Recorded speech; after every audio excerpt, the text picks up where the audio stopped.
Well, since we're on that tangent, I heard that CBC gets more funding than CSIS. Yeah, that's what I'm saying. Which one is more important for keeping Canadians safe? Yeah, CBC. That's the answer, guys. Apparently. More money there, please. Just so they can be mad when,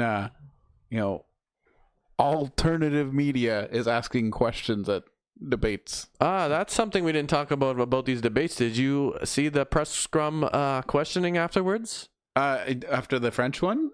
Yes, because the English one was canceled. And I happened to be watching the feed on CBC, and I just enjoyed how angry all of the CBC people were that was happening. Irate, right? They're just outright upset about it. Yeah, apparently. I can't believe there's no standards around here. Someone's gotta get what happened was a lot of the alternative media from YouTube and whatnot got in front of the line, and they basically just they asked a whole bunch of questions, and whether you like the questions or not, whether you consider them journalists or not, is it's irrelevant. The point here is that they got the questions first, and CBC absolutely did not like it. Apparently, when you fund them $1.5 billion, they get so fat that they can't get up and get in a line and ask questions before the alternative media does. Yeah. No, they were just downright offended by it. It was hilarious. But Jagmeet Singh, he doesn't even answer the questions. Wouldn't answer questions from Rebel News. Yeah, that guy is ridiculous. There's 5 million. Even Carney answered them. Well, there's 5 million people listening to Rebel News in Canada. Okay, so they don't count though. Yeah.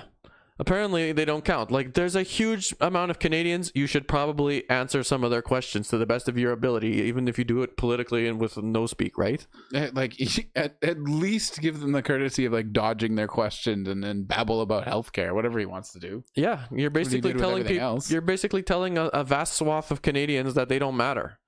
And they're just really weird. It didn't make sense.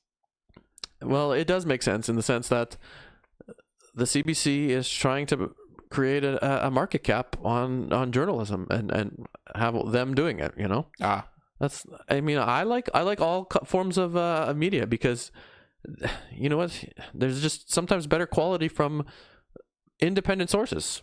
Is there? Yeah, there definitely is.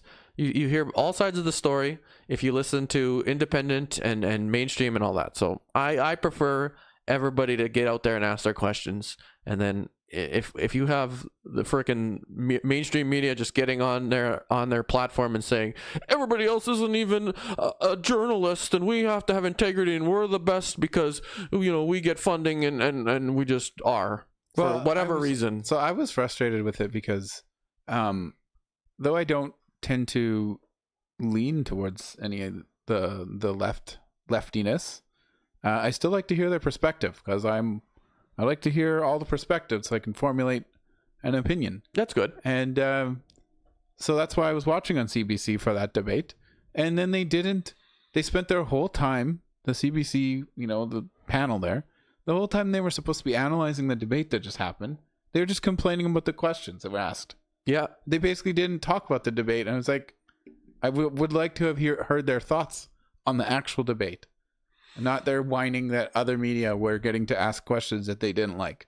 So I thought that was a pretty big disappointment from a station that already, the bar I felt was pretty low. Yeah, I agree. Journalists these days have been making, and for a year now. Remember that time that one was it Globe and Mail or somebody was harassing Pierre on at the House of Commons there, on the Parliament there. He's just asking him randomly harsh, random questions when Pierre's trying to make a statement here. I think that was what global, about this? I think it was Global News. Was it Global? Yeah, it might have been Global News. I think so. The point here is that they're making themselves the story, and maybe that's not what we need. You know what? If they have such time and energy to make themselves the story, they have a little bit too much money. I think they need to focus on making proper content for Canadians to actually hear. Like you're saying, you need the actual views, because I watched Power and Politics and that afterwards, and David Cochrane, David Cochrane was doing the exact same thing, talking about how the debate commission needs to rethink what they're doing. It's like, you know what? Well, he was on the panel on CBC that was complaining. Yeah, I know. That's what I'm saying. And then he got on his own show and started whining a bunch more. Sometimes I thought he wasn't so bad, but I wasn't impressed with his performance in that particular. They have their moments, but they have their egos too. For sure. That's why they get on camera. I mean, I guess it helps. Yeah, that's true.